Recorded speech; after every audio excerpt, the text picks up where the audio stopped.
Hello friends, कैसे हैं आप लोग। टाइम्स के यूट्यूब चैनल पर एक बार फिर से आपका स्वागत है और मैं टी कमचंद।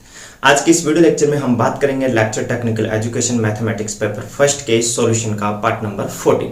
पार्ट नंबर 13 में हमने बात कर ली थी क्वेश्चन नंबर 1 से लेकर के क्वेश्चन नंबर 118 तक। आज पार्ट नंबर 14 में हम बात करेंगे क्वेश्चन नंबर 119 से लेकर के क्वेश्चन नंबर 125 तक।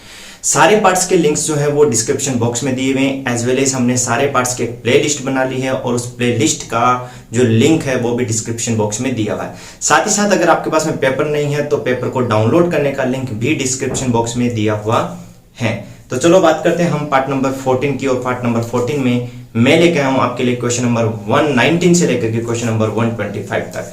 तो देखते हैं क्वेश्चन नंबर 119 को, ध्यान से पढ़ो। क्वेश्चन नंबर 119 के अंदर क्या दिया हुआ है, आपके पास में एक पार्टिकल है, बोला गया है कि वो सिंपल हार्मोनिक मोशन कर रहा है और एसएसएम जो कर रहा है उसका एम्पलीट्यूड आपको कितना दिया हुआ है, ए दिया हुआ है। तब आपको बताना है कि उसकी जो वेलोसिटी है वो उस पाथ पर हाफ हो जाती है किसके, उसके मैक्सिमम के, तो कितने डिस्टेंस पे होती है। एक्स की वैल्यू आपको फाइंड आउट करके देखनी है। आप ध्यान से देखो, क्वेश्चंस को पढ़ो और क्वेश्चंस को समझो। क्या दिया हुआ है क्वेश्चन के अंदर, हमें दिया हुआ है कि हमारे पास में एक पार्टिकल है और वो एसएचएम फॉर्म कर रहा है। लास्ट क्लास में मैंने आपको बताया था कि एसएचएम का मतलब क्या होता है। एसएचएम एक ऐसा मोशन होता है जिसके अंदर पार्टिकल पर जो फोर्स होता है वो हमेशा किसकी ओर लगता है, एक फिक्स पॉइंट की ओर लगता है। एज वेल एज इस एसएचएम में जब हम रेक्टिलिनियर की मोशन की बात करें, जो यहाँ पे हम फॉर्मूला यूज करें, उसके अंदर हम ये लेख मान के चल रहे हैं कि उसका जो फोर्स है वो किसके प्रोपोर्शनल है, उसकी डिस्टेंस के प्रोपोर्शनल है। हमेशा ध्यान रखना, जो डिस्टेंस मेजर की जाती है एसएचएम के अंदर वो हमेशा फिक्स्ड पॉइंट पर मेजर की जाती है। एज वेल एज जो फिक्स्ड पॉइंट होता है उसकी और हमेशा क्या होता है, एक फोर्स लगता है। ये एसएचएम का रूल होता है। अब ध्यान से देखो, यहाँ पे क्या दिया हुआ है, हमें दिया हुआ है कि एक पार्टिकल वो एसएचएम फॉर्म कर रहा है। तो मान लेते हैं हमारा पार्टिकल अपना मोशन जो है वो कहां से स्टार्ट करता है, ओ से स्टार्ट करता है। या हम इसको ले लेते हैं ओ, और ओ पर कितना होता है, हमेशा जिस पॉइंट से अपना पार्टिकल मोशन स्टार्ट करता है वहां पर एक्स की वैल्यू कितनी होती है, 0, और टाइम की वैल्यू भी कितनी होती है, 0। ध्यान से देखो, जैसे जैसे पार्टिकल इस तरफ मूव करेगा तो एक्स की वैल्यू भी बढ़ेगी और टाइम की वैल्यू भी बढ़ेगी। ये चीज यहाँ पे इंपॉर्टेंट है।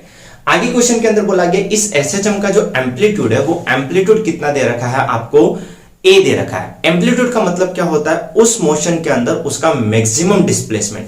मैक्सिमम डिस्प्लेसमेंट का मतलब वो मैक्सिमम पार्टिकल कहां तक जाएगा। अब कहां तक जाएगा, क्यों ऐसा हो रहा है कि जब पार्टिकल इस साइड में जा रहा है तो वो यहां पे जाके रुक जाएगा। यहां पे जाके रुकने का रीजन है कि ये जो पार्टिकल है वो एसएचएम फॉर्म कर रहा है और एसएचएम का रूल ये होता है कि उसपे हमेशा क्या होता है, फोर्स पीछे की ओर लग रहा है। पीछे की ओर लगेगा तो पार्टिकल की वेलोसिटी क्या होगी, धीरे धीरे कम होगी। यहाँ पे बहुत ज्यादा वेलोसिटी होगी, वो पार्टिकल की वेलोसिटी धीरे धीरे कम होगी। एक पॉइंट ऐसा आएगा जिस पर पार्टिकल की वेलोसिटी कितनी हो जाएगी, 0 हो जाएगी। जैसे पार्टिकल की वेलोसिटी 0 होती है, हमेशा ध्यान रखना फोर्स हमेशा फिक्स्ड पॉइंट की ओर लग रहा है, तो फोर्स अभी भी कहां लग रहा है, ओ की ओर लग रहा है। जैसे फोर्स ओ की ओर लग रहा है, इस तरफ से आपका फोर्स हम कहें एक्सेलरेशन, ये एफ आपके पास में इस साइड में लग रहा है, तो पार्टिकल यहां रुकेगा नहीं, वापस इसकी स्पीड बढ़ेगी। यहां पे वेलोसिटी 0 हो गई, पार्टिकल इधर मूव करना स्टार्ट कर देगा। जैसे जैसे मूव करेगा, ध्यान से देखो, यहां से वेलोसिटी अब क्या होगी, यहां पे वेलोसिटी 0 थी, वेलोसिटी बढ़ना स्टार्ट हो जाएगी, इंक्रीज होना स्टार्ट हो जाएगी। क्यों, क्योंकि फोर्स इसी डायरेक्शन में लग रहा है, तो ये वेलोसिटी इंक्रीज होती जाएगी होती जाएगी होती जाएगी। जैसे पार्टिकल ओ पॉइंट पे आता है तो ओ पॉइंट को क्या कर जाएगा, इतनी ज्यादा वेलोसिटी होगी कि पार्टिकल ओ पॉइंट को क्या कर जाएगा, क्रॉस कर जाएगा, इस तरह पार्टिकल चला जाएगा। जैसे पार्टिकल ओ के लेफ्ट साइड में जाता है, अगेन रूल ये कहता है एसएचएम का कि फोर्स अब कहां लगेगा, पीछे की ओर लगना स्टार्ट हो जाएगा। जैसे फोर्स ओ की ओर लगेगा तो अब वापस इस साइड में भी उसकी वेलोसिटी कितनी होगी, कम होती जाएगी और एक पॉइंट एडेस ऐसा मिलेगा जिस पर वेलोसिटी कितनी हो जाएगी, उसकी 0 हो जाएगी। इसका मतलब इस पूरे एसएचएम में अगर हम नोटिस करें तो सबसे ज्यादा मैक्सिमम जो उसकी वेलोसिटी होगी वो किस पॉइंट पर होगी, ओ पॉइंट पे। ये ध्यान देना हमें जरूरी था क्योंकि हमारे क्वेश्चन के अंदर बोला गया है कि हमारे पार्टिकल की ओ से वो डिस्टेंस निकालनी है जिस पर उसकी वेलोसिटी, उसकी मैक्सिमम वेलोसिटी की कितनी होती है, हाफ होती है। लेकिन समझना यहाँ पे ये है कि मैक्सिमम वेलोसिटी कहां पे होती है, तो मैंने थोड़ी देर पहले बताया मैक्सिमम वेलोसिटी कहां पर होगी, ओ पर होगी। ओ पर एक्स की वैल्यू कितनी होती है, 0 होती है। इस एसएचएम को जब हम कैलकुलेट करते हैं, इसके जो इक्वेशन ऑफ मोशन होती है वो इक्वेशन ऑफ मोशन कितनी लिखते हैं, x double not equal to कितना होता है, माइनस म्यू एक्स। जैसे इसको कैलकुलेट करते हैं हमारे पास में जो वेलोसिटी की वैल्यू निकल के आती है x के फॉर्म में, वो ये फॉर्मूला आता है। v स्क्वायर की वैल्यू कितनी होती है, mu a square minus x square. अब हमें निकालनी है मैक्सिमम वेलोसिटी, तो मैक्सिमम वेलोसिटी कहां पे होती है, ओ पॉइंट पर, और ओ पॉइंट पर x की वैल्यू कितनी होगी, 0। जैसे यहाँ पे 0 पुट करोगे, ओ पॉइंट पर मैक्सिमम कितनी आ गई, रूट म्यू a आ गई। ध्यान देना यहाँ पर ए पॉइंट एक ऐसा पॉइंट है जहां पर वेलोसिटी कितनी है, 0 है। और ये इक्वेशन जब लिखेंगे तो ये किसी पॉइंट पर क्या बताती है, v और x के अंदर रिलेशन बताती है। अब अपने क्वेश्चन को ध्यान से पढ़ते हैं। क्वेश्चन के अंदर क्या दिया हुआ है, क्वेश्चन के अंदर ये बोला गया आपको उस पॉइंट की डिस्टेंस o से निकालनी है जिस पॉइंट पर मैक्सिमम वेलोसिटी का कितना हो जाता है, हाफ हो जाता है। तो मान लेते हैं इस पूरे पाथ के अंदर b पॉइंट ऐसा है जहां पर उसकी वेलोसिटी जो है, इस o पर वेलोसिटी हम बात करें मैक्सिमम वेलोसिटी की कितनी है, हाफ है। तो b पॉइंट पर वेलोसिटी, ये मैक्सिमम वेलोसिटी होगी, इसका हाफ ले लिया और उस पॉइंट पर o से जो डिस्टेंस है वो मैंने कितनी मान ली थोड़ी देर के लिए, यहां से यहां तक की डिस्टेंस जो है वो कितनी है, सपोज x1 है। तो x = x1 इस फॉर्मूले में पुट करेंगे, यहां पे वैल्यू रखा, v की वैल्यू √μa/2 रखेंगे, स्क्वायर करेंगे, ये म्यू है a² - x1², कैलकुलेट करेंगे, x1 की वैल्यू कितनी आ गई, ±√3a/2। ठीक है। अब इंपॉर्टेंट चीज यहाँ पे प्लस साइन तो ऑफ कोर्स इस डायरेक्शन को शो करेगा, माइनस साइन कहां करेगा, इधर। हो सकता है पार्टिकल आपका इधर हो सकता है इधर हो, अभी आपको पता नहीं, पार्टिकल हो सकता है यहां से आ रहा हो, या हो सकता है कि पार्टिकल आपका ये अगर ए डैश पॉइंट है तो इस ए डैश पॉइंट से इस साइड मूव कर रहा हो तो आपका क्या हो जाएगा, बी डैश। और इस केस में x की वैल्यू कितनी हो जाएगी, यहां पर ये डिस्टेंस √3/2 है, √3a/2 है, माइनस साइन इसलिए लेंगे क्योंकि o के क्या है, ये लेफ्ट साइड के अंदर है। ये था क्वेश्चन नंबर हमारा 119 और इसका आंसर जो है वो 1 में दे रखा है ±√3a/2। तो सिंपल सा था, आपको केवल SHM पता होना चाहिए, SHM के अंदर वेलोसिटी x के फॉर्म में कैसे कैलकुलेट करते हैं वो पता होनी चाहिए। अब बात करते हैं हम लोग नेक्स्ट क्वेश्चन की और नेक्स्ट क्वेश्चन आपके पास में क्वेश्चन नंबर 120। ध्यान से देखो क्वेश्चन नंबर 120 में क्या दिया हुआ है, ए particle move in a curve so that its tangential and normal accelerations are equal। Question के अंदर बोला गया है कि आपका पार्टिकल जो है वो एक कर्व के अलोंग इस प्रकार से मूव करता है कि उसके टेंजेंशियल एक्सेलरेशन और नॉर्मल एक्सेलरेशन दोनों क्या है, इक्वल है। पहले समझते हैं ये होता क्या है। एंड आगे क्वेश्चन में दिया हुआ है the angular velocities of the tangent is constant. आपको ये भी दिया हुआ है कि आपके पास में जो एंगुलर वेलोसिटी है टेंजेंट की, angular velocity of the tangent वो क्या दी हुई है, कांस्टेंट दी हुई है। तब आपको बताना है कि उसके पाथ की इक्वेशन क्या होगी। अब समझते हैं, कल भी मैंने आपको बताया था एक चीज कि 4 वर्ड हमारे पास में होते हैं, एक होता है टेंजेंशियल, एक होता है नॉर्मल, एक होता है रेडियल, एक होता है ट्रांसवर्स। रेडियल और ट्रांसवर्स का यूज हम तब करते हैं जब हमारे पास में कर्व की इक्वेशन हमें किस में निकालनी हो, पोलर कोऑर्डिनेट सिस्टम में निकालनी हो। जब हम प्लेन के अंदर कार्टेशियन कोऑर्डिनेट सिस्टम की बात करते हैं, मींस एक्स और वाई की बात करते हैं, तब हमारे पास में 2 वर्ड होते हैं, एक होता है टेंजेंशियल और एक होता है नॉर्मल। टेंजेंशियल का मतलब होता है टेंजेंट के अलोंग, नॉर्मल का मतलब होता है नॉर्मल के अलोंग। आप सबको पता है, मान लेते हैं ये कर्व है और इस कर्व की इक्वेशन जो है वो y = fx के फॉर्म में है। यहां से हमारा पार्टिकल सपोज मोशन स्टार्ट करता हो, किसी टाइम t पर p पॉइंट पर पहुंच जाता है। p पॉइंट पे क्या करता हूं मैं, एक टेंजेंट ड्रॉ करता हूं और टेंजेंट जो है x एक्सिस से कितना एंगल बना रही है, साई एंगल बना रही है। यदि किसी पॉइंट p पर टेंजेंट हम ड्रॉ करने पर वो x एक्सिस से साई एंगल बनाती है तो उसकी एंगुलर वेलोसिटी जो होती है वो कितनी होती है, d(ψ/dt)। क्वेश्चन के अंदर इसका भी जिक्र किया गया है, बोला गया है कि एंगुलर वेलोसिटी कितनी होती है, कांस्टेंट होती है। अब ध्यान से देखो, दूसरे वर्ड्स पे चलते हैं। अब यहां पे p पॉइंट पर हमने टेंजेंट ड्रॉ की, ये पार्टिकल इस पे मूव कर रहा है, तो इस टेंजेंट के डायरेक्शन में जो उसकी वेलोसिटी होगी उसी को बोलेंगे हम टेंजेंशियल वेलोसिटी। इस टेंजेंट के डायरेक्शन के अंदर जो उसका एक्सेलरेशन होगा उसको बोलेंगे हम टेंजेंशियल एक्सेलरेशन। और आपको पता है नॉर्मल क्या होता है, एक स्ट्रेट लाइन होती है जो टेंजेंट के परपेंडिकुलर होती है, तो ये नॉर्मल की डायरेक्शन हो गई। और इस नॉर्मल की डायरेक्शन में जो वेलोसिटी होगी उसको बोलते हैं नॉर्मल वेलोसिटी, और एज वेल एज इस नॉर्मल के डायरेक्शन में जो एक्सेलरेशन होता है उसको बोलते हैं नॉर्मल एक्सेलरेशन। पहले वेलोसिटी की बात कर लेते हैं हम लोग। हमारे पास में यहां से यहां तक की डिस्टेंस, अगर मैं मान लूं इस पॉइंट से यहां तक की डिस्टेंस अगर s है, तो जो टेंजेंशियल वेलोसिटी होती है वो आपके पास में कितना होता है, ds/dt होता है। सारी की सारी वेलोसिटी जो होती है वो सिर्फ और सिर्फ टेंजेंट के डायरेक्शन में होती है, नॉर्मल के डायरेक्शन में उसके कोई भी वेलोसिटी नहीं होती है। इसका मतलब अगर आपका कोई भी पार्टिकल एक ऐसे कर्व के अलोंग मूव कर रहा है या प्लेन के अंदर कार्टेशियन कोऑर्डिनेट सिस्टम के अंदर मूव कर रहा है, तो उसकी केवल और केवल वेलोसिटी क्या होगी, टेंजेंशियल वेलोसिटी होगी। नॉर्मल वेलोसिटी की वैल्यू कितनी हो जाएगी, 0। तो vn हमेशा कितना होता है, 0। या उसके हम बात करें कि नॉर्मल वेलोसिटी या वेलोसिटी का जो नॉर्मल का कंपाउंड, नॉर्मल के अलोंग जो कंपोनेंट होता है वो कंपोनेंट कितना होता है, 0 होता है। अब बात करते हैं हम लोग किसकी, टेंजेंशियल एक्सेलरेशन की और नॉर्मल एक्सेलरेशन की। टेंजेंशियल एक्सेलरेशन को कैलकुलेट करने का तरीका होता है d2s/dt², या फिर हम बात करें dv/dt, या फिर हम बात कर सकते हैं vdv/ds। जो भी क्वेश्चन में पूछा गया उसके फॉर्म में हम निकाल लेंगे। नॉर्मल वेलोसिटी को, नॉर्मल एक्सेलरेशन को कैलकुलेट करने का तरीका होता है v²/ρ, जहां पे ρ जो होता है उस पॉइंट p पर उसका क्या होता है, रेडियस ऑफ कर्वेचर होता है। ठीक है। अब ध्यान से देखो, इसको कैलकुलेट करते हैं। क्वेश्चन में क्या दिया हुआ है, क्वेश्चन के अंदर दिया हुआ है कि टेंजेंशियल एक्सेलरेशन जो है नॉर्मल एक्सेलरेशन के इक्वल है। टेंजेंशियल एक्सेलरेशन नॉर्मल एक्सेलरेशन के इक्वल है, दोनों फॉर्मूले को इक्वल पुट कर देते हैं। यहां से v कैंसिल आउट हो गया, रो जो होता है रेडियस ऑफ कर्वेचर होता है और रो का फॉर्मूला होता है ds/d साइन। इस इक्वेशन यहां से इसको पुट करते हैं, पुट करने पे ये इक्वेशन आ गया। दोनों तरफ से क्या करते हैं, इंटीग्रेट करते हैं, हमारे पास में ये रिजल्ट आ गया। अब ध्यान से देखो, हमें जो क्वेश्चन के अंदर आंसर दिया हुआ है वो आंसर जो है वो किस किस के अंदर दिया हुआ है, एस और साई के अंदर दिया हुआ है। और ये जो इक्वेशन आई मेरे पास में v और साई के अंदर आई, तो मैं क्या करूंगा, v को चेंज करूंगा। और हमें पता है कि जो वेलोसिटी होती है, ये वेलोसिटी कंप्लीटली कौन सी वेलोसिटी होती है, आपकी टेंजेंशियल वेलोसिटी होती है। और टेंजेंशियल वेलोसिटी कितनी है, ds/dt। जैसे पुट करूंगा ds/dt की वैल्यू कितनी आ गई, ce⁻e साई। इसको इक्वेशन नंबर 1 दे देते हैं। एज वेल इस क्वेश्चन के अंदर दिया गया है कि किसी पॉइंट P पर जो टेंजेंट की जो एंगुलर वेलोसिटी होगी वो कांस्टेंट है, मतलब एंगुलर वेलोसिटी टेंजेंट की अगर साइन एंगल बनाता तो कितना होगा, dψ/dt। और ये भी हमें क्या दिया हुआ है, कांस्टेंट दिया हुआ है। अब ध्यान से देखो, dψ/dt कांस्टेंट है। इक्वेशन नंबर 2, दोनों में t आ रहा है, t को एलिमिनेट करेंगे। कैसे करेंगे, 1 को 2 से डिवाइड कर दिया, ds/dψ इक्वल टू ये आ गया। दोनों को इंटीग्रेट किया, c/k को मैंने कुछ a मान लिया और प्लस इंटीग्रेशन कांस्टेंट कितना जाएगा, b। यही हमारा ऑप्शन है।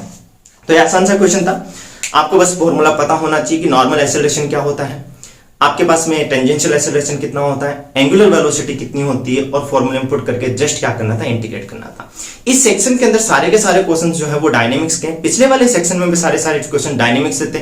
उससे पहले वाले सेक्शंस के दो सेक्शंस के अंदर जो क्वेश्चंस थे वो स्टैटिक्स थे। स्टैटिक्स और डायनेमिक्स के क्वेश्चंस में आप ऑप्शन देख के टिक नहीं कर सकते, आपको क्वेश्चन सोल्व करना पड़ेगा। और जितने भी 25-30 क्वेश्चंस आए थे डायनेमिक्स और स्टैटिक्स में, उसमें से केवल 2 या 3 क्वेश्चन ऐसे थे जो थोड़े लेंथी थे। बाकी जो क्वेश्चन है उनका आपको फॉर्मूला पता होना चाहिए, डायग्राम आपको बनाना आना चाहिए, क्वेश्चन आसानी से सोल्व किया जा सकता है। ये था हमारा क्वेश्चन नंबर 120। और अब बात करते हैं हम क्वेश्चन नंबर 121 की। ध्यान से देखो, क्वेश्चन नंबर 121 के अंदर क्या दिया हुआ है, अगेन आपके पास में एसएचएम का क्वेश्चन दिया हुआ है। आसान सा क्वेश्चन था, इसके अंदर भी आपको क्या करना है, टाइम पीरियड कैलकुलेट करना है। क्या क्वेश्चन के अंदर बोला गया है कि आपके पास में एक पार्टिकल है और वो पार्टिकल जो है वो रेस्ट पर है, लेकिन रेस्ट पर कैसा है, in equilibrium under the attraction of 2 centres of forces. वो जो पार्टिकल इक्विलिब्रियम पोजीशन में, वो इक्विलिब्रियम पोजीशन में किसकी वजह से है, 2 फोर्सेज की वजह से है। जब 2 फोर्सेज लग रहे हैं तो ऑफ कोर्स उनके 2 अलग अलग सेंटर होंगे, और अलग अलग सेंटर की वजह से 2 फोर्सेज लग रहे हैं, उसमें इक्विलिब्रियम पोजीशन के अंदर है। क्या किया जाता है, उस पार्टिकल को स्लाइटली डिस्प्लेस्ड किया जाता है, मींस पार्टिकल को उठाया जाता है। जैसे उसको डिस्प्लेस करोगे उसकी इक्विलिब्रियम पोजीशन के अंदर क्या हो जाएगा, चेंज हो जाएगा, या ये कहें कि वो अब इक्विलिब्रियम पोजीशन के अंदर नहीं रहेगा। तो क्या करेंगे, जैसे उसको डिस्प्लेस करेंगे वो क्या करने लग जाएगा, एसएचएम करने लग जाएगा। और उस एसएचएम का हमें क्या निकालना है, टाइम पीरियड निकालना। Then the time of a small oscillation. Small oscillation इसलिए क्या बोला कि आपको इसको स्मॉल डिस्प्लेस्ड करना है। अब देखो इसका डायग्राम कैसे बनेगा। आपके पास में क्या है, ये पार्टिकल है, सपोज मान लेते हैं ये पार्टिकल है, और इसकी जो आपके पास में मास है वो कितना दिया हुआ है, m दिया हुआ है। आपके पास में 2 सेंटर है, ये इक्विलिब्रियम पोजीशन में, मतलब एक फोर्स इधर लग रहा है और एक फोर्स इधर लग रहा है, तभी तो बैलेंस्ड है। एक फोर्स इस डायरेक्शन में लग रहा है, तो सपोज मान लेते हैं हमारे पास में ये फोर्स है और ये फोर्स जो है इस डायरेक्शन में लग रहा है। एक फोर्स यहां से लेकर के यहां तक ये मान लेते हैं उसका सेंटर है, और एक फोर्स इस डायरेक्शन में लग रहा है, उसका सेंटर ये रहा।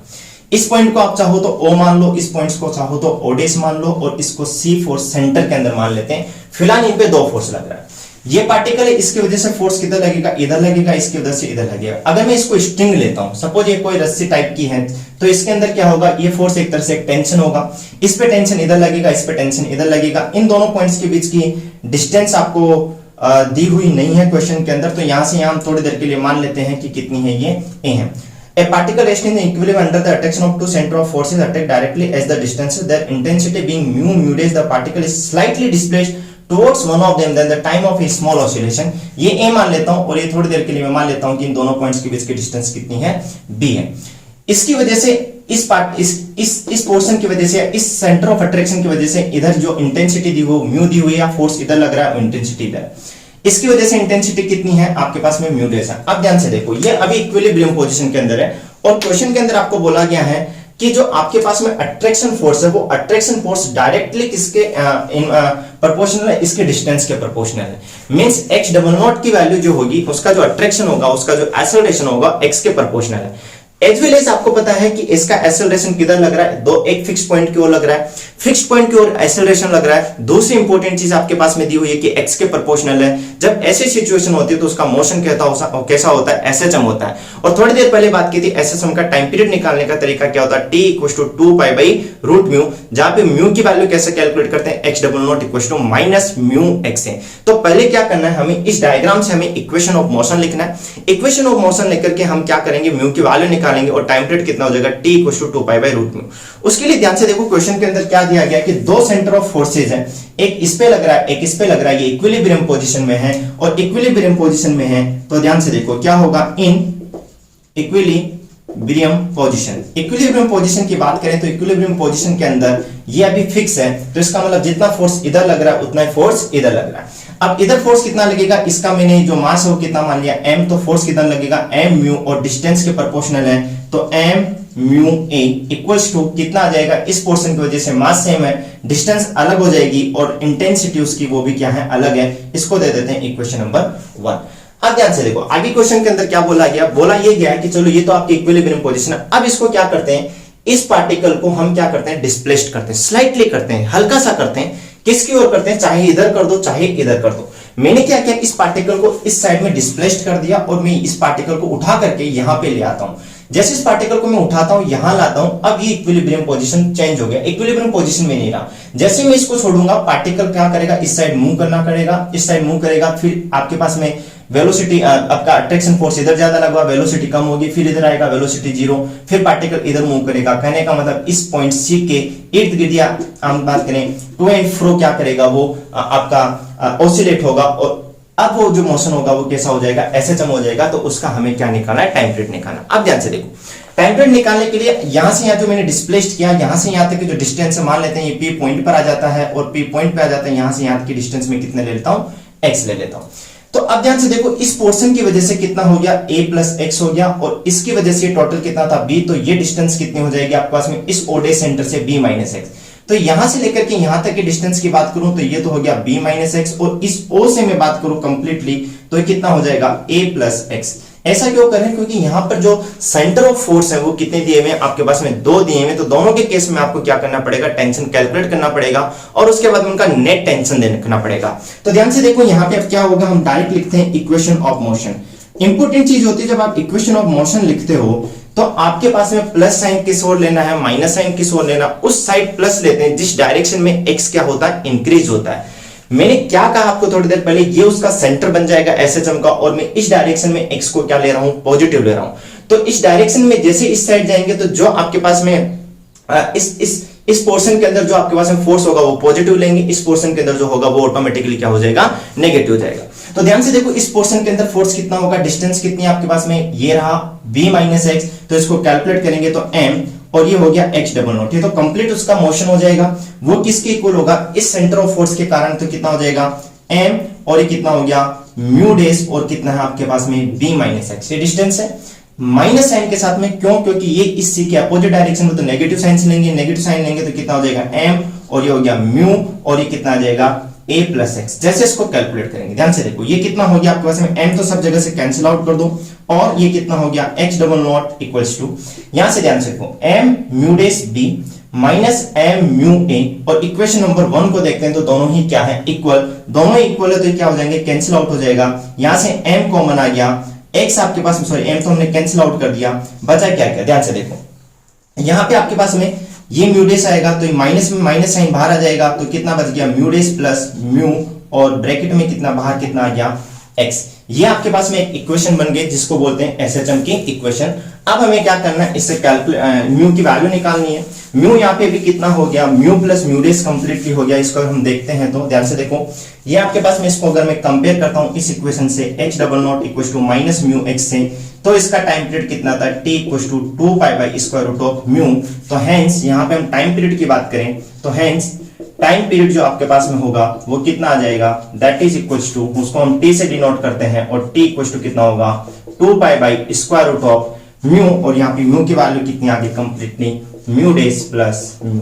सिंपल सा क्वेश्चन था, ठीक है। तो ये आपका करेक्ट आंसर है क्वेश्चन नंबर 121 का। और ये जो आपके पास में ऑप्शन है ये ऑप्शन नंबर 2 है, 2 के अंदर ये दे रखा है। तो क्वेश्चन नंबर 121 का आंसर जो है वो कितना हो जाएगा, 2 हो जाएगा। अब ध्यान से देखो, तो इसमें कुछ भी नहीं करना था, आपको डायग्राम बनाना था। आपको एक चीज ध्यान रखनी है कि आपका इंपॉर्टेंट चीज यहाँ पे ये है कि आपका जो इक्वेशन ऑफ मोशन के अंदर जो साइन होगा वो पॉजिटिव उस डायरेक्शन में लेते हैं जिस डायरेक्शन में एक्स की वैल्यू क्या होती है, इंक्रीज होती है। पहली इंपॉर्टेंट चीज, ये एसएचएम क्यों करेगा, यहाँ पे एसएचएम इसलिए करेगा, माइनस साइन आपके पास में बता रहा है, माइनस साइन ये बता रहा है कि इसका जो अट्रैक्शन फोर्स है वो हमेशा एक फिक्स पॉइंट क्यों लगेगा, और यहाँ पर अब कंप्लीट मोशन या इस एसएचएम का सेंटर कितना हो जाएगा, सी। पहली इंपॉर्टेंट चीज। दूसरी, ये किसके प्रोपोर्शनल आ रहा है, एक्स के प्रोपोर्शनल आ रहा है, तो इसका मतलब क्या बन जाएगा, एसएचएम बन जाएगा। और जैसे एसएचएम बनेगा, एसएचएम का टाइम पीरियड कितना होता है, t = 2π/√μ। ठीक है, तो 2π/√μ से हम क्या करेंगे, कंपेयर करके यहाँ पे निकालेंगे, इसका आ गया टाइम पीरियड। अब बात करते हैं क्वेश्चन नंबर, ये था 121, और बात करते हैं क्वेश्चन नंबर 122 की। क्वेश्चन नंबर 122 और 122 का जो आंसर है वो आंसर है 3 के अंदर आपके पास में दे रखा 5π/4√μ। अब ध्यान से क्या दिया हुआ है क्वेश्चन के अंदर, ए particle of mass m is acted upon a force m/μ और दिस ब्रैकेट के अंदर टुवर्ड्स द ओरिजिन। ओरिजिन की ओर लग रहा है, फिर से क्वेश्चन के अंदर बोला गया टुवर्ड्स द ओरिजिन। जैसे आपके पास में वर्ड आता है टुवर्ड्स द ओरिजिन, इसका मतलब ये हुआ, सिंपल सी वही बात है कि आपके पास में ये ओ रहा, इधर पार्टिकल अगर मूव कर रहा है, पी पॉइंट पर आ जाता है, ये आपके पास में एक्स उससे डिस्टेंस मान लेते हैं। ठीक है, तो फोर्स कहां लग रहा है, या अट्रैक्शन की बात करें तो हमारे पास में जो एक्सेलरेशन या अट्रैक्शन किधर लग रहा है, इस फिक्स पॉइंट ओ की ओर लग रहा है। फिक्स पॉइंट ओ की ओर लगेगा तो सेम सिचुएशन है, इसकी वेलोसिटी कम होती जाएगी, एक पॉइंट ऐसे आएगा जिसपे इसकी वेलोसिटी कितनी हो जाएगी, 0 हो जाएगी। तो ये क्या फॉर्म करेगा, एसएचएम फॉर्म करेगा। क्वेश्चन में ये दिया है, इसका जो अब की बार आपके पास में जो एफ दिया हुआ है अट्रैक्शन फोर्स, वो अट्रैक्शन फोर्स कितना दिया हुआ है, m/μ, और कितना दिया है, x + a⁴/x³। अब ध्यान से देखो, टुवर्ड्स द ओरिजिन का मतलब है कि जैसे हम इसके इक्वेशन ऑफ मोशन लिखेंगे, ये किस में कन्वर्ट हो जाएगा, माइनस साइन के साथ में। आगे क्वेश्चन के अंदर बोला गया if it starts from the rest at a distance a। Question के अंदर बोला गया कि हमारा पार्टिकल जो है वो रेस्ट से स्टार्ट होता है। रेस्ट का मतलब जहां पे वेलोसिटी 0 थी, यहाँ पे वेलोसिटी 0 है, और क्वेश्चन के अंदर दिया गया कि ये पॉइंट जो है वो o से कितने डिस्टेंस में है, a डिस्टेंस में। मींस इस एसएचएम का जो एम्पलीट्यूड है वो एम्पलीट्यूड कितना दे रखा है, a दे रखा है। आगे क्वेश्चन के अंदर बोला गया कि यहां से आपका पार्टिकल अपना मोशन स्टार्ट करता है, a से मोशन स्टार्ट करेगा, किस साइड में आएगा, o के साइड में। बहुत इंपॉर्टेंट चीज है, हमारा जो मोशन है वो मोशन कहां से कहां हो रहा है। क्यों इंपॉर्टेंट चीज है, क्यों, क्योंकि ए से लेकर के ओ तक। क्यों इंपॉर्टेंट है, क्यों, क्योंकि ये डायरेक्शन में काम आएगा। जब ए से ओ की ओर आ रहा है, ध्यान से देखो, मैंने थोड़ी देर पहले बताया था, फिर बता रहा हूं, डिस्टेंस हमेशा उसके सेंटर से मेजर की जाती है, और डिस्टेंस कहां से मेजर करेंगे, ओ से। ओ से जब ए की ओर जा रहा है तो टाइम तो बढ़ रहा है, उसके साथ साथ एक्स की वैल्यू भी बढ़ रही है। लेकिन पार्टिकल अगर ए से ओ की ओर आ रहा है तो टाइम तो बढ़ रहा है, लेकिन एक्स की वैल्यू क्या हो रही है, कम हो रही है। और आप सबने पढ़ा होगा कि यदि मान लेते हैं आपके पास में कोई क्वांटिटी है, टी बढ़ने पर एक्स की वैल्यू बढ़ रही है, तो dx/dt क्या होगा, पॉजिटिव होगा, उसका रेट ऑफ चेंज।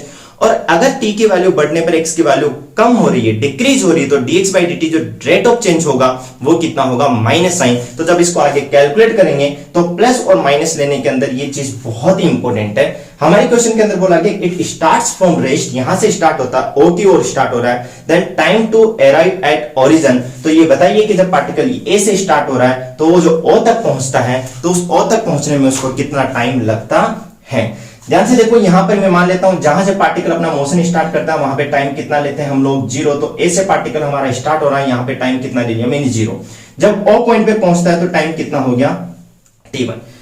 लिमिट कैसे लगाएंगे, x की वैल्यू यहां पर कितनी है, a जब पार्टिकल o पर पहुंच जाएगा तो यहां पर x की वैल्यू कितनी हो जाएगी, 0। सिंपल सी बात है। और यहां पे x की वैल्यू कितनी होगी, a। इसका मतलब एक सिंपल सा कॉन्सेप्ट ये पता चल गया, मुझे टाइम निकालना है, डिस्टेंस दी हुई है, तो इस फॉर्मूले से मैं एक रिलेशन निकालूंगा जो किस किस में होगा, x और t में, दोनों तरफ इंटीग्रेट करूंगा। t की लिमिट कहां से कहां लगा दूंगा, 0 से लेकर के t1 तक। t1 मुझे चाहिए, x की लिमिट कहां से कहां, a से लेकर के 0 तक, और हमारा आंसर भी a के फॉर्म में ही चाहिए। सिंपल सा क्वेश्चन था। लेकिन अब ध्यान से देखो, क्वेश्चन के अंदर आपको फोर्स दिया हुआ है, तो हम इक्वेशन ऑफ मोशन की बात करें, यहाँ पे जो सबसे इंपॉर्टेंट है इक्वेशन ऑफ मोशन लिखेंगे। तो इक्वेशन ऑफ मोशन क्या होगा, क्या होता है आपके पास में, यहाँ पे फोर्स दे रखा है, तो m और उसका एक्सेलरेशन, टोटल एक्सेलरेशन कितना मान लेते हैं, x00, जिसको बोलते हैं d2x/dt² इक्वल्स टू, यहाँ पे इंपॉर्टेंट है माइनस साइन लगा रहा हूं। माइनस साइन इसलिए क्योंकि आपका फोर्स हमेशा टुवर्ड्स से फिक्स्ड पॉइंट लग रहा है। ये आपका फोर्स दिया हुआ है, और ये फोर्स F कितना लिख सकता हूं, माइनस के m, और कितना हो गया म्यू, और x + a⁴/x³। m से m कैंसिल आउट। अब ध्यान से देखो, हमें क्या कैलकुलेट करना है, हमें कैलकुलेट करना है यहाँ पे x और टी के अंदर रिलेशन और एक्स और टी के अंदर रिलेशन कैलकुलेट करने के लिए पहले एक काम करते हैं, इसको हम v और x के अंदर चेंज कर लेते हैं। ठीक है, तो v की वैल्यू निकाल लेते हैं। v की वैल्यू निकालेंगे तो इसको मैं कितना लिख सकता हूं, x डबल नोट को dv अवर dt, या इसको इस तरह से लिखो v dv अवर dx, इस तरह से हम लिख सकते हैं इसको। एक्सेलरेशन इसका फॉर्मूला होता है इक्वल्स टू, ये कितना आ गया माइनस और हो गया म्यू और ये हो गया x प्लस ये कितना हो गया a4 अपॉन ये कितना आ गया x क्यूब। ठीक है, सिंपल सा क्वेश्चन। दोनों तरफ क्या करते हैं, इंटीग्रेट करते हैं। मैं साइड से रफ कर देता हूं। दोनों तरफ क्या करते हैं, इंटीग्रेट करते हैं। जैसे इंटीग्रेट करोगे ध्यान से देखो कितना आ जाएगा, इस साइड में तो आपके पास में कितना हो गया v dv है, तो कितना बच जाएगा v स्क्वायर अपॉन 2, तो इंटीग्रेट करेंगे ये हो गया v square upon 2 equals to, यहां से minus mu as it is रहने दो, माइनस के म्यू, और ध्यान से देखो यहां पे आपके पास में x है, ये कितना हो जाएगा x स्क्वायर अपॉन 2। ठीक है, यहां पे हम कैलकुलेट करेंगे x की पावर -3 है, ऊपर जाएगा -3 प्लस 1 कितना होगा 2 हो गया, माइनस के 2 नीचे आएगा तो माइनस के कितना आ गया a4 अपॉन x स्क्वायर, और ये 2 साथ में और प्लस कितना लगेगा कांस्टेंट। हमें c की वैल्यू निकालनी है। c की वैल्यू निकालने के लिए ध्यान से देखो कैसे निकालें। हमारे पास में जो रिलेशन है वो v और x के अंदर है, और हमें पता है कि इस a पॉइंट की बात करें तो यहाँ वेलोसिटी तो 0 है और इस पर x की वैल्यू कितनी दे रखी, एम्पलीट्यूड a दे रखा है। तो यहां से c की वैल्यू कैलकुलेट करने के लिए हम a पॉइंट को यूज करते हैं। तो a पॉइंट की बात करें तो x की वैल्यू तो आपके पास में कितनी है a, और वेलोसिटी वहां पे कितनी हो जाएगी 0। जैसे पुट करते हैं यहाँ पे ध्यान से देखो, ये तो हो गया 0, x की वैल्यू जैसे पुट करोगे माइनस के म्यू, ये पूरा जैसे पुट करोगे ये भी कितना हो गया 0, और प्लस कितना आ गया c, दिस इंप्लाइज c की वैल्यू कितनी आ गई 0। जैसे 0 यहाँ पे पुट करते हो 2 आप कैंसिल आउट कर दो, v स्क्वायर इक्वल्स टू कितना आ गया, यहाँ पे माइनस साइन है, माइनस का म्यू और कितना हो जाएगा x square minus a power 4 upon x square. Simple सा क्वेश्चन था। माइनस को मैं अंदर मल्टीप्लाई कर देता हूं। जैसे अंदर मल्टीप्लाई करोगे ये कितना हो गया आपके पास में, ये म्यू तो आपके पास में बाहर है, a power 4 upon x square minus x square. हमें चाहिए रिलेशन किस किस के अंदर, x और t के अंदर, वो हमारे यहां से मिल जाएगा। क्योंकि v का होता है dx बाई dt होता है, तो पहले मैं v कैलकुलेट करता हूं, और जैसे आप स्क्वायर रूट लोगे तो यहाँ पे कितना आ जाएगा plus minus square root of mu और square root of a power 4 upon x square minus x square. अब ध्यान से देखो इस v को कितना लिखूंगा मैं, इस v को लिख सकता हूं dx बाई dt। अब ध्यान से देखो मैंने यहाँ पे बताया था हमारा मोशन जो है a से o की हो रहा है, a से o की हो रहा है मतलब पार्टिकल a से स्टार्ट हो रहा है o की हो रहा है। जब पार्टिकल a से o की ओर आ रहा है तो टाइम यहाँ पे 0 है, यहाँ पे t1 हो जाता है, इसका मतलब टाइम तो बढ़ रहा है। लेकिन अगर डिस्टेंस की बात करें तो यहाँ पर a है और यहाँ पे कितनी होती है 0 हो जाती है। इसका मतलब a से o की ओर आने पर टाइम तो बढ़ रहा है लेकिन उसकी डिस्टेंस क्या हो रही है, कम हो रही है। टाइम बढ़ने पे डिस्टेंस कम होगी तो rate of change dx by dt की वैल्यू क्या लेंगे, नेगेटिव। तो यहाँ पे ये चीज काम आएगी। तो dx बाई dt में अब जो साइन हम लेने वाले हैं वो कितना होगा, स्क्वायर रूट ऑफ माइनस के mu square root of a power 4 upon x square, और वेक्टर रहेगा, इसको चलो अभी तो इसे लिख लेते हैं एक्स स्क्वायर, क्योंकि हमारा मोशन कहां से कहां है, ए से लेकर के ओ तक। जस्ट सिंपली इसको क्या करना है, इंटीग्रेट करना है, और इंटीग्रेट करके क्या करना है, हमें आंसर कैलकुलेट करना है। तो ध्यान से देखो कैसे इंटीग्रेट करें इसको। x वाली क्वांटिटी को एक तरफ ले लो और t वाली क्वांटिटी को एक तरफ ले लो, तो यहाँ पे आपके पास में dx आ गया, इसको मैं क्रॉस मल्टीप्लाई करूंगा। यहाँ पे आप एलसीएम लोगे तो x स्क्वायर x पावर 4 हो गया, तो x इधर चला जाएगा, तो मैं इसको क्या लिख सकता हूँ, और it can be written as x upon square root of, ये कितना हो गया, यहाँ पे ध्यान से देखो a पावर 4 माइनस कितना हो जाएगा आपके पास में x पावर, यहाँ पे कितना लिख देता हूँ 4, और ये dx इंटीग्रेशन माइनस साइन आपको बाहर ही रखना है, ये माइनस के स्क्वायर रूट ऑफ म्यू, और ये कितना आ जाएगा dt। जस्ट इसको इंटीग्रेट करना है और इंटीग्रेट करते हैं आंसर। डायग्राम को ध्यान से देखो, वापस क्वेश्चन के अंदर बोला गया पार्टिकल ए से स्टार्ट होता है, तो यहाँ पे तो टाइम कितना हो गया 0, यहाँ पे मैंने कितना ले लिया t1, तो यहाँ तो कितना बच जाएगा t1 जो मुझे कैलकुलेट करना है। यहाँ पे जब पार्टिकल आपका a पर है तो x की वैल्यू कितनी है a, और यहाँ पर x की वैल्यू कितनी है 0। जैसे आप इसको कैलकुलेट करोगे आपका आंसर आ जाएगा। कैलकुलेट करने के लिए यहाँ पे क्या करो, एक्स स्क्वायर को आप कितना मान लो, यहाँ पर मैंने मान लिया a स्क्वायर, क्योंकि यहाँ पे a4 है, और इसको मान लेते हैं साइन थीटा। जैसे मानोगे कितना हो गया 2x dx equals to a square और साइन थीटा का cos थीटा और d थीटा। वैल्यू पुट कर दो और ध्यान से देखो इंटीग्रेशन, जब x की वैल्यू a रखोगे तो a स्क्वायर हो गया, a square cancel, sine theta की वैल्यू 1, इसका मतलब थीटा की वैल्यू कितनी आ जाएगी π/2, और यहाँ पे कितना आ जाएगा, ऑफ कोर्स 0 रखते हैं। यहाँ पे क्या होगा, a square by 2 h dx की वैल्यू बाहर लोगे तो कितना आ गया a स्क्वायर बाई 2, और यहाँ पे ये बन जाएगा आपके पास में cos थीटा d थीटा। और ध्यान से देखो यहाँ पे स्क्वायर रूट ऑफ, जैसे ही वैल्यू पुट करोगे यहाँ पे a4 बाहर आ जाएगा कॉमन, a4 बाहर आते बाहर स्क्वायर रूट से आएगा तो a स्क्वायर, ब्रैकेट के अंदर स्क्वायर रूट के अंदर बच गया 1 माइनस साइन स्क्वायर थीटा, और 1 माइनस साइन स्क्वायर थीटा कितना होगा cos स्क्वायर, उसका जब आप स्क्वायर रूट लोगे तो कितना आ गया cos थीटा। ये क्वांटिटी जस्ट बच गई। और आगे यहाँ पे ध्यान से देखो, यहाँ स्क्वायर रूट ऑफ म्यू, और ये इसका इंटीग्रेट करोगे तो कितना मिल गया T1। इसके वैल्यू मुझे कैलकुलेट करनी। अगले स्टेप में answer, this implies a square से a square cancel out, 1/2 cos theta से cos थीटा कैंसिल आउट, तो यहाँ पे कितना बचेगा, सिर्फ माइनस के π/2 इंटीग्रेट करने पर, और माइनस के स्क्वायर रूट ऑफ म्यू और T1। दिस इंप्लाइज T1 के वैल्यू कैलकुलेट करोगे तो ये कितना आ गया, ध्यान से देखो, π/4 स्क्वायर रूट ऑफ म्यू, और यही हमारा आंसर। तो जस्ट इसको क्या करना था, आपको इंटीग्रेट करना था, इक्वेशन ऑफ मोशन लिखना था, और आपको इंटीग्रेशन का जो साइन है, यहाँ हम बात करेंगे जो मोशन का साइन है, dx/dt का साइन है, यहाँ पे माइनस लेना है वो प्लस, वो यहाँ पे ध्यान रखना था। तो ये था अपना क्वेश्चन नंबर 122। अब बात करते हैं क्वेश्चन नंबर 123 की। क्वेश्चन नंबर 123 ये भी एक आसान क्वेश्चन था, प्रोजेक्टाइल मोशन का क्वेश्चन है। ध्यान से देखो कैसे कैलकुलेट करेंगे इसको, क्या दिया हुआ है क्वेश्चन के अंदर। क्वेश्चन नंबर 123 और क्वेश्चन नंबर 123 को ध्यान से पढ़ते हैं। क्वेश्चन नंबर 123 का डायग्राम बनाते हैं, डायग्राम इंपॉर्टेंट है। A particle is projected from O at an elevation alpha and after t second it has an elevation beta। ध्यान से देखो, एक पार्टिकल है, ये मान लेते हैं आपके पास में लाइन है हॉरिजॉन्टल, यहां से क्या करते हैं, उसको प्रोजेक्ट करते हैं।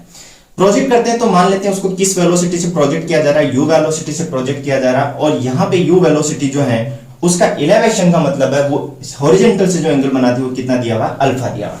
ये पार्टिकल इस तरह से प्रोजेक्ट किया जाता है तो क्या करेगा, जैसे प्रोजेक्ट करेगा एक प्रोजेक्टाइल पाथ बनेगा, और इस तरह से एक पाथ बनेगा जिसको बोलते हैं प्रोजेक्टाइल पाथ। ये हम बात करें कि इसका जो मोशन होगा इस पार्टिकल का, वो मोशन कैसा होगा, प्रोजेक्टाइल मोशन होगा।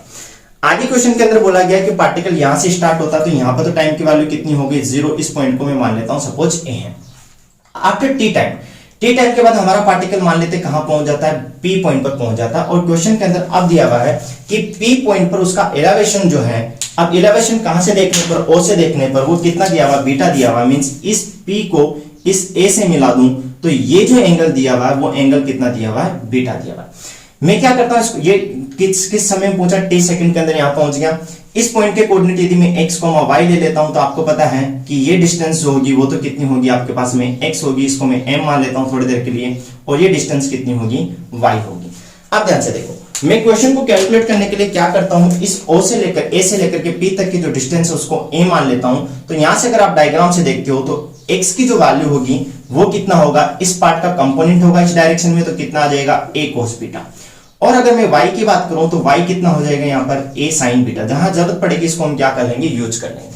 आगे क्वेश्चन के अंदर क्या बोला गया है, it has an elevation beta as seen from the point of projection. जब इस पॉइंट को इस पॉइंट ऑफ प्रोजेक्शन से देखते हैं तो एंगल कितना बना रहा है, बीटा बना रहा है। ये डायग्राम मैंने कैलकुलेट कर लिया, ये जो भी मेरे पास डाटा था वो मैंने लिख लिया। आगे बोला गया the initial velocity of the particle is given by, आपको बोला गया कि अगर ऐसा है तो इस पार्टिकल को जिस वेलोसिटी से प्रोजेक्ट किया गया था उसकी वैल्यू आपको क्या करनी है, कैलकुलेट करनी है। अब ध्यान से देखो, इंपॉर्टेंट चीज यहाँ पे ये है कि यहाँ पे टाइम 0 हो और P पॉइंट पर पहुंचने के अंदर उसको जो टाइम लगा वो टाइम कितना लगा आपके पास में T है। इसका मतलब ये हुआ कि अगर मैं बात करूं हॉरिजॉन्टल कंपोनेंट की तो हॉरिजॉन्टल डिस्टेंस कितनी am, या बात करें x, मींस पार्टिकल को हॉरिजॉन्टल डिस्टेंस x कवर करने के अंदर कितना टाइम लगा, t। लेकिन इंपॉर्टेंट चीज है कि x डिस्टेंस उसने किस वेलोसिटी से अटेन किया, वेलोसिटी कितनी है, इस u की इस डायरेक्शन के अंदर वेलोसिटी। तो यहां पर एंगल कितना बना रहा है, अल्फा। तो इसके दो कंपोनेंट अगेन अगर हम कर लें तो एक कंपोनेंट ये होगा, एक कंपोनेंट ये होगा। इस डायरेक्शन में कितना हो जाएगा, u cos अल्फा, और इस डायरेक्शन में कितना हो जाएगा, u sin अल्फा। मींस इस इनिशियल वेलोसिटी के दो कंपोनेंट, एक हॉरिजॉन्टल डायरेक्शन में u cos अल्फा, एक वर्टिकल डायरेक्शन में कितना, u sin अल्फा। अब ध्यान से देखो, ये जो हॉरिजॉन्टल डायरेक्शन है या हॉरिजॉन्टल कंपोनेंट है u का, u cos अल्फा, ये वेलोसिटी हो जाएगी, और इस वेलोसिटी के कारण आपका पार्टिकल t टाइम के अंदर कितनी डिस्टेंस ट्रेवल करेगा, x डिस्टेंस ट्रेवल करेगा। तो आपके पास में डिस्टेंस का फॉर्मूला कितना होता है, distance equals to velocity into time. आप सबने पढ़ा है, तो डायग्राम से मैं x की वैल्यू निकालूं अगर, तो x की वैल्यू जो होगी वो किसके इक्वल होगी, सॉरी, x की जो वैल्यू होगी वो x की वैल्यू आपके पास में किसके इक्वल होगी, x इक्वल्स टू, ध्यान से देखो आपकी वेलोसिटी इस डायरेक्शन में कितनी है, u cos अल्फा और multiplied by time t। x की वैल्यू लेकिन मैंने अभी निकाली इस फॉर्म में, किसकी वैल्यू है, a cos बीटा। तो मैं इसको क्या लिख सकता हूं, a cos beta equals to u cos alpha into t। Equation number इसको दे देते हैं 1, जहां जरूरत पड़ेगी इसको यूज कर लेंगे। अब बात करते हैं इसके वर्टिकल कंपोनेंट की। तो इस वर्टिकल कंपोनेंट की वजह से ये कितने डिस्टेंस ट्रेवल कर रहा है y, लेकिन ये जो है मोशन अब आपका वर्टिकल मोशन हो गया। और जैसे पार्टिकल के वर्टिकल कंपोनेंट की बात करते हैं उस पे एक आपके पास में होगा ग्रेविटेशनल फोर्स नीचे की ओर लगता है जिसको बोलते हैं g। तो आपके पास में न्यूटन्स लॉ की जो सेकंड इक्वेशन होती है कितनी होती है, s equals to ut minus या प्लस 1/2at²। अब ध्यान से देखो उस इक्वेशन को क्या करते हैं, यहां पर यूज करते हैं। जैसे यूज करेंगे यहां पे कितना हो जाएगा, और आपके पास में जैसे यूज करेंगे, अब ध्यान से देखो आप जो है ऊपर वाली डायरेक्शन को पॉजिटिव ले रहे हो लेकिन जी कहां लगेगा, नीचे की ओर, तो साइन कितना आ जाएगा, माइनस में। तो आपके पास में होता क्या है formula, s equals to ut plus 1/2at²।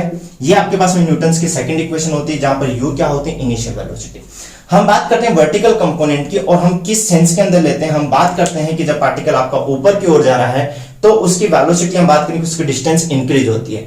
इस सेंस के अंदर बात करें तो हमेशा g जो होता है इस केस के अंदर वो g कहां लगता है, नीचे, तो g की डायरेक्शन क्या हो जाएगी, नेगेटिव। तो जब इसको लिखेंगे तो ध्यान से देखो ये s का मतलब वर्टिकल कंपोनेंट कितना है, y, तो y इक्वल्स टू मैं कितना लिख सकता हूं, u का मतलब है इनिशियल वेलोसिटी, लेकिन y डायरेक्शन में कौन सी दी हुई, u sin अल्फा, तो कितना हो जाएगा u sin alpha multiplied bye कितना हो जाएगा t, ये रहा, प्लस 1/2। ए जो है यहाँ पे एक्सेलरेशन होता है, लेकिन यहाँ पर ग्रेविटेशनल एक्सेलरेशन कितना आपके पास में जो नीचे की ओर लगता है जिसको बोलते हैं माइनस जी, नीचे की ओर लग रहा है इसलिए माइनस जी, और कितना आ जाएगा t²। और इसको मैं क्या लिख सकता हूं, ध्यान से देखो y की वैल्यू कितनी है, a sin बीटा, तो a sin beta equals to ये हो गया u sin alpha multiplied by t minus 1/2 gt², equation number 2। हमें इन दोनों इक्वेशन से क्या करना है, पहले चीज तो a को हमने माना है, हमने कंसीडर किया है, तो a को तो आपको एलिमिनेट करना है क्योंकि a क्वेश्चन के अंदर नहीं दिया। दूसरी इंपॉर्टेंट चीज, आंसर हमारा किस फॉर्म में हो, अल्फा भी दिया बीटा भी दिया, तो आंसर केवल अल्फा बीटा में होना चाहिए। टाइम t भी हमें दिया हुआ है तो आंसर भी t के फॉर्म में होना चाहिए। तो बचा कि आपके पास में इस इक्वेशन के अंदर तीसरी क्वांटिटी बचती है हमारे पास में u, और इस u की वैल्यू हमें फाइंड आउट करनी है। a को एलिमिनेट करना, और a को एलिमिनेट करने के लिए सबसे आसान तरीका इक्वेशन नंबर 2 को मैं क्या कर देता हूं, 1 से डिवाइड कर देता हूं। जैसे डिवाइड करता हूं ध्यान से देखो कितना बच जाएगा, यहाँ पे साइन बीटा अपॉन ये कितना हो जाएगा यहाँ से कॉस बीटा, ये रहा a एलिमिनेट हो गया आपके पास में, यहाँ पे ऊपर कितना बच गया u sin alpha t minus 1/2 gt² upon नीचे कितना आ जाएगा cos बीटा के corresponding u cos alpha multiply by t। कुछ नहीं करना, इसको क्रॉस मल्टीप्लाई कर लो और क्रॉस मल्टीप्लाई करके क्या कर लो, t की वैल्यू कैलकुलेट कर लो। अब ध्यान से देखो क्या किया मैंने, इसको मल्टीप्लाई किया तो ये कितना हो जाएगा आपके पास में u, यहाँ पे cos अल्फा, ध्यान से देखना, और ये कितना हो जाएगा साइन बीटा, इसके साथ में कितना आ रहा है आपके पास में t इक्वल्स टू, ये मल्टीप्लाई कर दिया, इसको मल्टीप्लाई करोगे u हो गया साइन अल्फा, और साइन अल्फा के साथ में कितना हो गया cos बीटा, और इसके साथ में भी कितना है t माइनस के 1/2 और कितना हो गया gt²। अब ध्यान से देखो, और gt² के साथ में मल्टीप्लाई कौन सा होगा आपके पास में cos बीटा, ये ध्यान रखना है। अब हमें वैल्यू किसकी कैलकुलेट करनी है, u की कैलकुलेट करनी है। अब u की कैलकुलेट करनी है तो u यहाँ पे भी है, u यहाँ पे भी, इसको उधर ले जाओ और उसको इधर ले आओ, क्योंकि आपके क्वेश्चन में कोई भी साइन जो है वो माइनस में नहीं दे रहा। तो सारी क्वांटिटी पॉजिटिव बनाते हैं, इसको इस साइड लाते हैं, इसको उस साइड ले जाते हैं। तो जैसे इसको इस साइड लाओगे कितना हो गया 1/2 gt², ध्यान से देखो, और ये कितना हो गया cos बीटा इक्वल्स टू, यहां से क्या करेंगे t कॉमन आ जाएगा, u भी कॉमन आ जाएगा, दोनों कंडीशन से। यहां पे क्या बचेगा साइन अल्फा cos बीटा, इसको उधर ले जाओगे माइनस के cos अल्फा साइन बीटा, और ये किसका फॉर्मूला होता है मैं डायरेक्ट लिख देता हूं, ये होता है साइन अल्फा माइनस बीटा का। एक t से ये t कैंसिल आउट हो जाएगा, हमें u की वैल्यू कैलकुलेट करनी है, तो u कितना आ गया, ध्यान से देखो ये कितना बच गया gt, और ऊपर कितना हो गया cos beta upon square root of, sorry square root क्या, ये हो गया 2, u आपको कैलकुलेट करना था, और कितना आ गया sine alpha minus beta. Answer match करो, option number 4 gt cos beta upon 2 times sine alpha minus beta. तो इसका जो आंसर है वो आंसर है आंसर नंबर 4। तो ये भी एक आसान क्वेश्चन था, क्वेश्चन नंबर 123। ठीक है, अब बात करते हैं क्वेश्चन नंबर 124 की, और क्वेश्चन नंबर 124 जो है वो एक थोड़ा लेंथी क्वेश्चन था, और एग्जाम में इस तरह के क्वेश्चन आपको कैलकुलेट नहीं करना होता है, लेकिन फिर भी इसका सॉल्यूशन देखते हैं। इसका जो क्वेश्चन नंबर 124 है, इस 124 का जो आंसर है वो आंसर आपके पास में है 1, और उसके अंदर दे रखा है square root of G D minus S. तुक्का इसमें आसानी से लगा सकते हो, बाकी कैलकुलेट करोगे इसको थोड़ा लेंथी होगा। अब ध्यान से देखो क्या क्वेश्चन के अंदर दिया हुआ है, the minimum velocity required to project a particle from a height h to fall at a distance d from the point of projection। आपको कुछ नहीं करना, डायग्राम इंपोर्टेंट है। आपको क्वेश्चन के अंदर बोला गया कि आपको एक पार्टिकल को h हाइट से क्या करना है, प्रोजेक्ट करना है। मान लेते हैं यहां से यहां तक की हाइट कितनी है, h है, और इस h हाइट से क्या करना है, आपको पार्टिकल को प्रोजेक्ट करना है। जैसे प्रोजेक्ट किया, यहाँ पे मैं थोड़ा हॉरिजॉन्टल ले लेता हूं इस तरह से, ताकि आपको आसान समझ में आ जाए। इसको प्रोजेक्ट किया, प्रोजेक्ट करोगे आप किसी न किसी वेलोसिटी से, मान लेते हैं u वेलोसिटी है, और वो यहां से जो एंगल बना रही है वो कितना बना रही है, अल्फा एंगल बना रही है। इसको जैसे प्रोजेक्ट किया, प्रोजेक्ट करोगे तो एक प्रोजेक्टाइल पाथ इस तरह से बनेगा, और वो जो ये आपके पास में आपके पास सरफेस है, इस सरफेस को यहाँ पे क्या करता है, ये टच करता है। सपोज यहाँ पे इसको क्या करेगा, वो टच करेगा। जैसे पार्टिकल यहां से स्टार्ट होता है, u वेलोसिटी से आप इसको प्रोजेक्ट करते हो, मान लेते हैं इसको हॉरिजॉन्टल से अल्फा एंगल बना रहा है, ये डिस्टेंस कितनी है आपके पास में, h है, और जैसे वो यहाँ पे इसको आके टच करता है या जंप करता है पार्टिकल, इस पॉइंट को आप मान लेते हो कितना है, e है। अब ध्यान से देखो क्वेश्चन के अंदर क्या बोला गया है, the minimum velocity required to project a particle from a height h to fall at a distance d from the point of projection, कि आपको इतनी वेलोसिटी बतानी है कि ये जो पार्टिकल है वो यहां से यहां तक की डिस्टेंस कितनी आ जाए, d आ जाए, मींस ये डिस्टेंस कितनी हो जाए, d हो जाए। उसके लिए u की वैल्यू कैलकुलेट करनी है। अब ध्यान से देखो, सिंपल सा क्वेश्चन था, बस थोड़ी कैलकुलेशन थी, कुछ नहीं करना है इसके अंदर। ये क्या बन गया, जब पार्टिकल को आप प्रोजेक्ट कर रहे हो तो ये क्या बन गया, एक प्रोजेक्टाइल पाथ बन गया। और प्रोजेक्टाइल पाथ के अंदर क्या करेंगे, इस ए पॉइंट की कोऑर्डिनेट निकालेंगे। ये ए पॉइंट जो है वो कहां पे है, इस प्रोजेक्टाइल पाथ में है, तो प्रोजेक्टाइल पाथ की इक्वेशन निकालेंगे, उस ए पॉइंट को उसके अंदर क्या करा देंगे, सेटिस्फाई। उस ए पॉइंट को सेटिस्फाई कराने के लिए ध्यान से देखो, यहां से यहां तक की जो डिस्टेंस होती है, जो आपने पढ़ा होगा, वो क्या होती है, उसको बोलते हैं रेंज, और रेंज कितनी होती है, r होती है। इस डायग्राम से अगर हम देखते हैं तो ये आपके पास में पार्टिकल, सपोज इस पॉइंट को मैं ए मान लेता, ए ऑलरेडी माना हुआ है, इसको मैं बी मान लेता हूं, इसको मैं सी मान लेता हूं, तो एक ट्राइंगल बन गया एबीसी। और इस ट्राइंगल के अंदर जो कैसा ट्राइंगल है, ये राइट एंगल ट्राइंगल। इस राइट एंगल ट्राइंगल के अंदर देखते हैं तो हाइपोटेन्यूज कितना होता है, बेस स्क्वायर प्लस हाइट जो परपेंडिकुलर स्क्वायर होता है। तो यहां से इस डायग्राम से एक इंपॉर्टेंट चीज तो हमें ये पता लगी कि डी स्क्वायर की वैल्यू किसके इक्वल है, R square plus H square के इक्वल है। अब ध्यान से देखो, करना कुछ भी नहीं, इस ए पॉइंट के कोऑर्डिनेट निकालने। ए पॉइंट के कोऑर्डिनेट निकालेंगे तो कैसे निकालेंगे, ध्यान से देखो, हम जो डिस्टेंस है इस सी पॉइंट को अगर मैं थोड़ी देर के लिए ओरिजिन मान लूं, तो इस पार्ट के अंदर, इस डायरेक्शन के अंदर जो डिस्टेंस होगी वो पॉजिटिव, इस डायरेक्शन के अंदर जो वर्टिकल, इस डायरेक्शन में जो डिस्टेंस होगी पॉजिटिव। तो एच आप कैलकुलेट करोगे, आपके पार्टिकल को यहां से प्रोजेक्ट किया गया था, तो ये डिस्टेंस ए पॉइंट के केस में कितनी होगी, माइनस एच। और हॉरिजॉन्टल तो कितना आपके पास में r, तो ये तो कितना हो गया r, और ये कितना हो गया माइनस के h। ध्यान देना, आपके पार्टिकल को यहां से प्रोजेक्ट किया गया था, इसलिए इसके नीचे वाली डिस्टेंस क्या लेंगे हम, नेगेटिव, इसके ऊपर वाले डिस्टेंस क्या लेंगे, पॉजिटिव। ये तो ऑफ कोर्स इस डायरेक्शन में पॉजिटिव और इस डायरेक्शन में नेगेटिव, तो r तो आपका इसके इस डायरेक्शन में इसलिए पॉजिटिव ले लिया। लेकिन ये जो पॉइंट आपके पास b से लेकर के सी तक डिस्टेंस, वो जहां से प्रोजेक्ट किया था उसके नीचे है, तो उसको क्या ले लिया, माइनस एच। ये ए पॉइंट जो है वो कहां पे आपके पास में लाई कर रहा है, ये इस प्रोजेक्टाइल पाथ पे लाई कर रहा है। तो प्रोजेक्टाइल पाथ की क्या करेंगे हम लोग, इक्वेशन लिखेंगे और इसको क्या करेंगे, सिंपली सॉल्व कर लेंगे। अब ध्यान से देखो, इक्वेशन क्या होगी प्रोजेक्टाइल पाथ की, आप सबको पता है, equation of projectile path, equation of projectile path.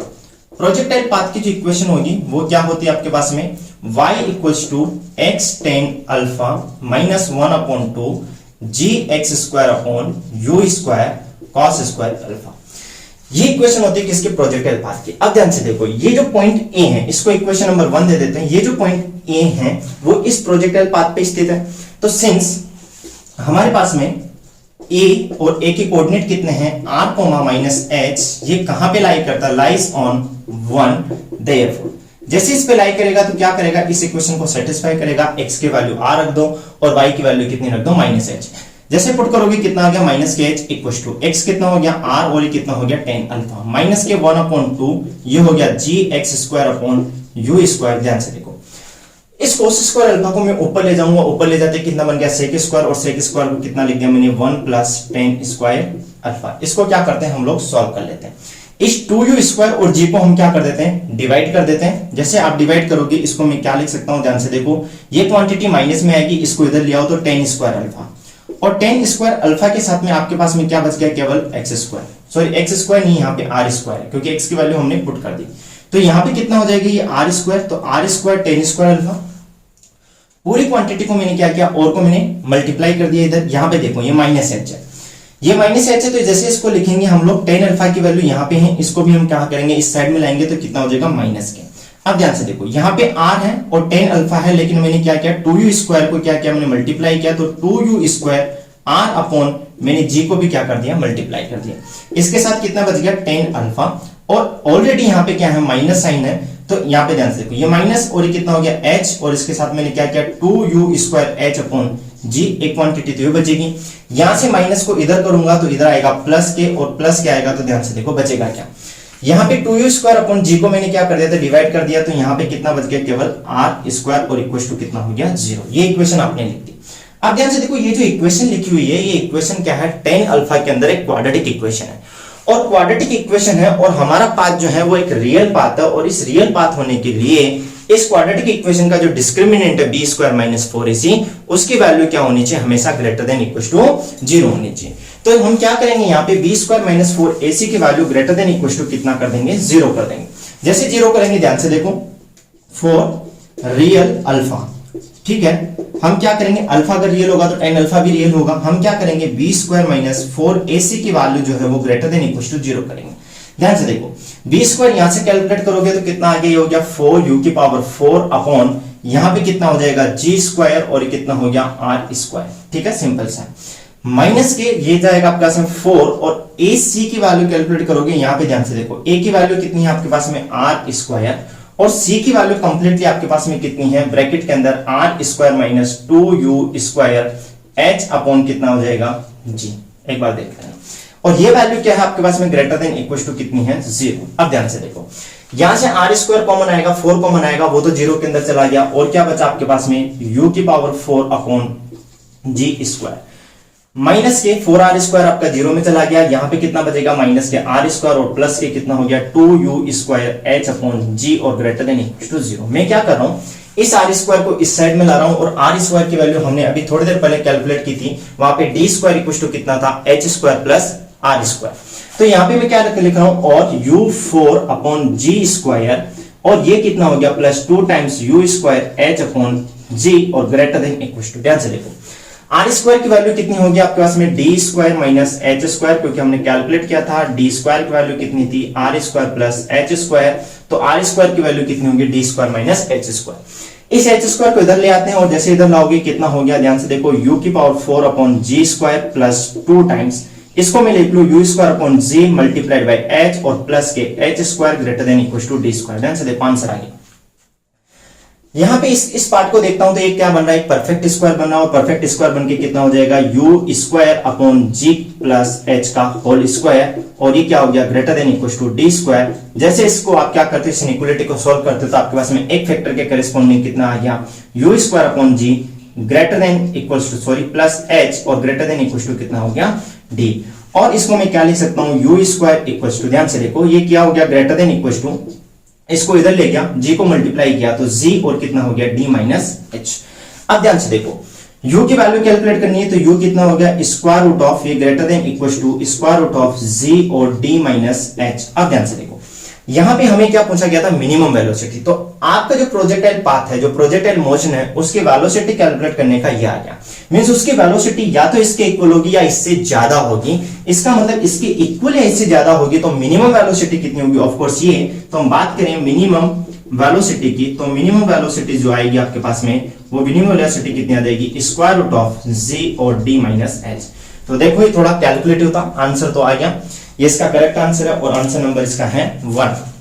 तो 124 का आंसर है square root of G D minus H. Calculate करने का तरीका सिंपल सा था, डायग्राम बनाना था, प्रोजेक्टाइल आपके जो मोशन है उसकी इक्वेशन लिखनी थी, और इक्वेशन प्रोजेक्टाइल पाथ की इक्वेशन लिखनी थी, और पॉइंट को सेटिस्फाई कराना था। अब बात करते हैं क्वेश्चन नंबर 125 की। क्वेश्चन नंबर 125 जो है उसका आंसर जो है वो आंसर गलत दे रखा है। ठीक है, क्वेश्चन के अंदर क्या बोला गया, सारा डाटा गिवन है, सिंपल सा क्वेश्चन था, लेकिन इसका आंसर गलत दे रखा है। इसका आंसर जो आएगा वो h की वैल्यू आएगी 245/2। ध्यान से देखो, क्वेश्चन के अंदर क्या बोला गया है कि आपके पास में एक पार्टिकल है जिसको प्रोजेक्ट किया जाता है विद अ वेलोसिटी, आपको इनिशियल वेलोसिटी दे रखी है 98 मीटर पर सेकंड स्क्वायर। सिंपल कैलकुलेशन वाला क्वेश्चन था। इलेवेशन मींस उसका अल्फा जो है वो कितना दिया हुआ, 30 डिग्री। आप डायग्राम बना सकते हो इस तरह का, ये आपके पास में प्रोजेक्टाइल हो गया, ये आपके पास में u हो गया, ये आपके पास में जो दिया हुआ वो अल्फा दिया हुआ है। The greatest height attend by the particle, और आपको पता है ग्रेटेस्ट हाइट का मतलब यहां से लेकर के यहां तक की डिस्टेंस है, और h को कैलकुलेट करने का फॉर्मूला होता है u square sine square alpha upon 2 times g। ठीक है, ये हमें क्या करना है, कैलकुलेट करना है। तो कुछ नहीं करना, u की वैल्यू पुट करनी, u आपके पास में है तो इसको इस तरह से लिख लो, स्क्वायर है तो 98 इंटू 98, और जैसे आप अल्फा की वैल्यू 30 डिग्री रखोगे तो ध्यान से देखो साइन कितना हो गया 30 डिग्री, और साइन 30 डिग्री कितना होता है 1/2, लेकिन ये कितना हो जाएगा 1/4/2 टाइम्स, और जी की वैल्यू क्वेश्चन में दे रखी है 9.8। जैसे इसको कैलकुलेट करोगे कितना आ गया 245/2, जो कि आपके ऑप्शंस में नहीं है। तो इस क्वेश्चन में आप ऑब्जेक्शन लगा सकते हो, आसान से क्वेश्चन था, बस फॉर्मूला याद होना चाहिए। तो इस पार्ट में हमने बात की क्वेश्चन नंबर 119 से, मींस 119 से लेकर के क्वेश्चन नंबर 125 तक। फिर मिलते हैं अपन नेक्स्ट पार्ट के अंदर, और नेक्स्ट पार्ट के अंदर हम बात करेंगे नेक्स्ट जो इतने भी अपने पास में 25 क्वेश्चंस बचे, उन 25 क्वेश्चंस को 2 पार्ट में हम कंप्लीट करेंगे।